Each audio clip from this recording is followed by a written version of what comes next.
අතුරුදන් වූ බවට සැලකෙන අතුරුදන් වූ MH370 ගුවන් යානය ලෝකෙ තියෙන ලොකුම සහ නවීනතම තාක්ෂණය සහිත බෝයින් 777 වගේ යාන කිසිම හෝඩුවාවක් නැතුව අතුරුදන් වෙනවා. නිකන් නෙමෙයි වගේ 239 දෙනෙක් එක්ක. අද තාක්ෂණයක ගත්තාම නම් මේක වෙන්න බැරි දෙයක්. නමුත් මීට අවුරුදු 11කට කලින් 2014 මාර්තු මාසයේදී මැලේසියා එයාර්ලයින්ස් වලට අයත් MH370 යානයට උනත් මේ දේවල්. මේ කතාව පටන් ගන්නේ 2014 මාර්තු මාස 7 වෙනිදා රෑ මැලේසියාවේ කාලාලම්පුර් ගුවන්තොටුපළේ. එදා රෑ මේ යානය පියාසර කරන්න හිටියේ සුවිශේෂී ගුවන් යානයක්. ප්‍රධාන නියම කැප්ටන් සහාරි අහමද් ෂා. ඔහු අවුරුදු 33ක පළපුරුද්දක් තියෙන බෝයින් 777 යානයකින් අතිදක්ෂයෙක්. අනෙක් කෙනා තමයි ෆස්ට් ඔෆිසර් ෆාරික් කප්පේ. එයා තම පුහුණු වෙන ගුවන් නියමුවෙක්. එදා රෑ මේ ගුවන් යානේ පදවන්න හිටියේ මේ ෆාරික් කප්පේ. මේ ගුවන් නියමුවන් දෙදෙනා ගුවන් යානයට ගොඩ වෙන්න කලින් එයාලගේ ක්‍රූ මෙම්බර්ස්ලාත් එක්ක ගමනේ ඉදිරි සැලසුම් ගැන සාකච්ඡා කරා. මේ ගුවන් යානයේ හිටපු ක්‍රූ මෙම්බර්ස්ලා අවම වශයෙන් අවුරුදු 13ක්වත් පළපුරුද්දක් තිබුණා. මේ පයිලට්ලා දෙන්නා යානයට ගොඩ වුණ ගමන ෆ්ලයිට් ප්ලෑන් එක හොඳට බලනවා.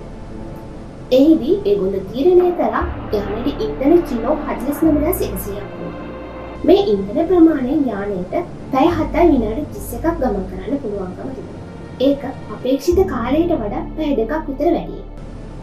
කැප්ටන් සියලුම සිස්ටම් චෙක් කරලා ඉවර වුණාට පස්සේ හරියටම රෑ 11:25ට ෆස්ට් ඔෆිසර් කන්ට්‍රෝල් රූම් එකේ ඩිපාර්චර් ක්ලියරන්ස්. මේ ඩිපාර්චර් ක්ලියරන්ස් එක ලැබුණාට පස්සේ අඳුණු මැලේසියානු රාත්‍රියේ තුන MH370 රණවේගයකට ඉදිරියට හැමදේම සම්පූර්ණයෙන්ම සාමාන්‍ය විදිහට තිබ්බා. මේ යානයේ හිටපු මගින් 227 දෙනා අඩෙම තරමේ ක්‍රූ මෙම්බර්ස්ලා දැනගෙන ඉන්න නැතුව ඇති බෝම් කියවන අන්තිම රාත්‍රියේ විදියට. ඒ වගේම මේ යානයේ දකින කිසිම කෙනෙක් හිතන්නත් නැතුව ඇති අද තමයි මේ යානයේ දකින අන්තිම මොහොත. යානය ගුවන්ගත වෙලා වියට්නාමයේ ගුවන් සීමාවට එනවා. යානයේ පාලනය බාරව තිබුණේ මැලේසියානු පාලක මැදිරියට. එහෙමත් නැත්නම් නාම්පූර් පාලක මැදිරියට. කැප්ටන් නාම්පූර් කන්ට්‍රෝල් එකට කතා කරලා කියනවා එයාලා අඩි 35000 මට්ටමේ ස්ටේබල් වෙලා ඉන්නේ කියලා. වියට්නාම් ගුවන් සීමාවට ආසන්න වෙන විට ලාම්පූර් පාලක මැදිරියෙන් කිව්වා යානයට හෝ චි මින් පාලක මැදිරියත් එක්ක සම්බන්ධ වෙන්න. Malaysian 370 contact Ho Chi Minh 120.9. මෙන්න මෙතනදි තමයි ෆ්ලයිට් 370 අපිට එන අන්තිම රේඩියෝ මෙසේජ් එක. Good night Malaysian 370. හරියටම කෝල් එක දීලා තප්පර ගානක් යද්දි යානයේ තිබුණ ට්‍රාන්ස්පොන්ඩර් එක ඒ කියන්නේ රේඩාර් එකට යානයේ තියෙන තැන පෙන්වන උපකරණය ඔෆ් වෙනවා. මේක කරන්න පුළුවන් එකම විදිය තමයි මේ නියම කුටියේ තියෙන ට්‍රාන්ස්පොන්ඩර් ස්විච් එක කවුරු හරි මැනුවලි ඔෆ් කරන එක. මෙන්න මෙතනදී තමයි අපිහාස පටන් ගන්නේ. යානය අතුරුදහන් වුණානේ ඒක වාසිකද වෙනම කමකට. පයිලට් නැති වුණාට මේ රාසිකත ගමන හමුදා රේඩාර් වල සටහන්. හමුදා රේඩාර් වලට අනුව යානය මුලින්ම දකුණට හරවනවා. ඊට පස්සේ අංශික 180ක තියුණු හැරීමක් වමට හරවනවා. විශේෂම දේ තමයි මේ හැරීම ඔටෝ පයිලට් එකකින් කරන්න පුළුවන් හැරීමක් නෙමෙයි. මේ මොහොතේ තම අතින්ම පාලනය කරමින් කරන්න පුළුවන් තියුණු හැරීම. මොකද බෝයින් සමාගම පසුකාලීනව මේ හැරීම සිමුලේටර් එකකින් කරලා බලනවා. නමුත් ඕන් අසාර්ථකයි. මෙතනදී පේන තියෙන්නේ කවුරු හරි ඕනකමින්ම මේ හැරීම සිදු කරා. මේ ඔක්කොම උන වෙලාවයි තැනයි බැලුවම අහම්බයක් වෙන්න බෑ. මොකද ඉගාරි කියන්නේ මැලේසියාව සහ වියට්නාමයේ ගුවන් සීමා අතරට ඉතා ආසන්න. මේ වෙලාවෙදී තමයි මැලේසියානු පාලක මැදිරියෙන් හෝ චි මින් පාලක මැදිරියට යානය බාර දෙන්නේ. නමුත් යානය මේ වෙනකම් හෝ චි මින් පාලක මැදිරියත් එක්ක සම්බන්ධතාවය ලබාගෙන තිබුණේ නැහැ. ඒ කියන්නේ කිසිම පාලක මැදිරියක සම්බන්ධතාවයක් නැතුව හැංගිලා ඉන්න තියෙන හොඳම දේ තමයි මේ. ඒ වගේම යානයේ තිබුණ සංවේදන පද්ධතිය ඔක්කොම මේ වෙනකොට අක්‍රිය වෙලා තියෙනවා. අක්‍රිය වෙලා නෙමෙයි අක්‍රිය කරලා ඉන්නේ. දැන් සිද්ධ වෙද්දී මේ යානයේ මගින් ඉන්නකොට විශේෂයෙන්ම කියන විදිහට මේ යානයේ වායුගෝලී පීඩනය නියමුවා විසින් අඩු කරනවා. එහෙම වුණාම ඔක්සිජන් ප්‍රමාණය අඩු වෙලා වැඩි කාලයක් යන කලින් මගින්ට සීසන් වෙනවා. මොකද අඩු වායුගෝලී පීඩනයක් යටතේ මගින්ට විශ්ම ගන්න පුළුවන් වෙන හදිසි ඔක්සිජන් පද්ධතිය ක්‍රියාත්මක. නමුත් මේක ප්‍රමාණවත් වෙන්නේ විනාඩි 22ක් තරම් කුඩා කාලයක්. නියම කුටියේ ඉන්න නියමුවාට පැය 27ක් වෙනකම් හුස්ම ගන්න පුළුවන් විදිහ හොඳ ඔක්සිජන් පද්ධතියක් ස්ථිරව කරලා තියෙනවා. ඒ වුණාට මේ යානය මේ කාලය පුරාම හිටියේ අඳුරේ සහ නිශ්ශබ්දව. දැන් ඔයාලා හිතනවා ඇයි මැලේසියාවවත් වියට්නාමයේවත් මෙච්චර වෙලා යනකම් මේක මෙහෙම කියලා.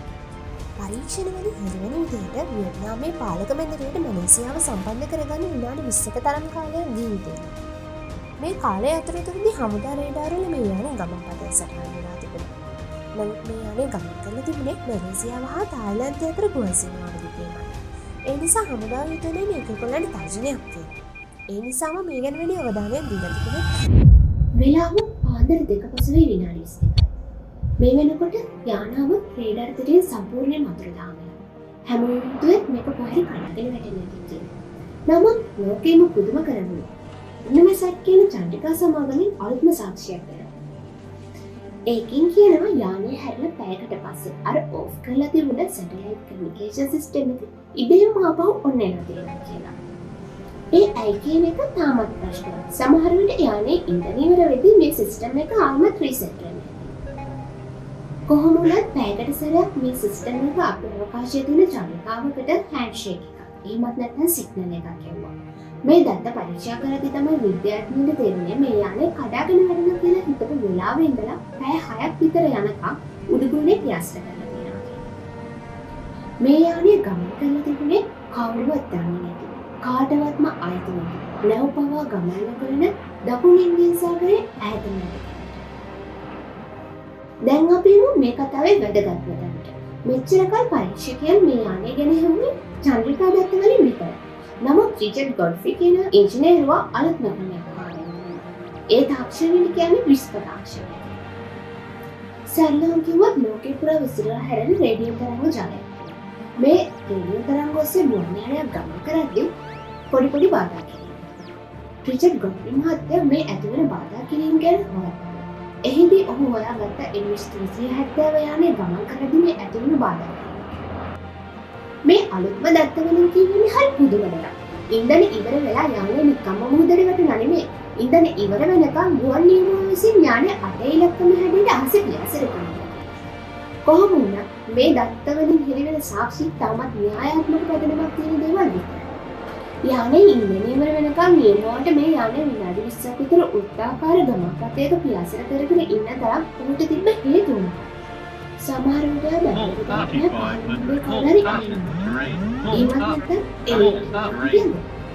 මේකෙන් තහවුරු වෙන දේ තමයි යානේ අන්තිම මොහොත වෙනකම් පාලනය කරන්නේ නියමිත සිටින. මෙච්චර වෙලා කිව්වොත් මේ යානේ ගැන හොඳටම මතකනේ ඕනකමින් මේ දේ. මේ යානේ පදයක් ගැන මෙච්චර සූක්ෂම විදිහට ප්ලෑන් කරලා මාර්ගයෙන් ඉන්ටර්ගත යාන ඉන්ධන වල නිරුද්ධ වෙනකන් නිකන් ඔය බලාගෙන ඉන්නවා. මේ ගැන තවමත් පරීක්ෂණ සිදු කරමින් පවතිනවා. 2005 මාර්තු වල ආරම්භ කළ පරීක්ෂණ අයහපත් කාලගමනීස නවතලා දාන්න සිදු වෙනවා. ඇත්තටම මේ ප්ලේන් එක මාර්ගයේ ඉවතට ගමන් කරේ. මෙහෙම දෙයක් සිද්ධ වෙනකම් පයිලට් මොකද කරේ? මේ හැම ප්‍රශ්නයකටම උත්තර තවමත් අපිට මේ වගේ ඉතිහාස දෙන්න ගන්න ටිකටම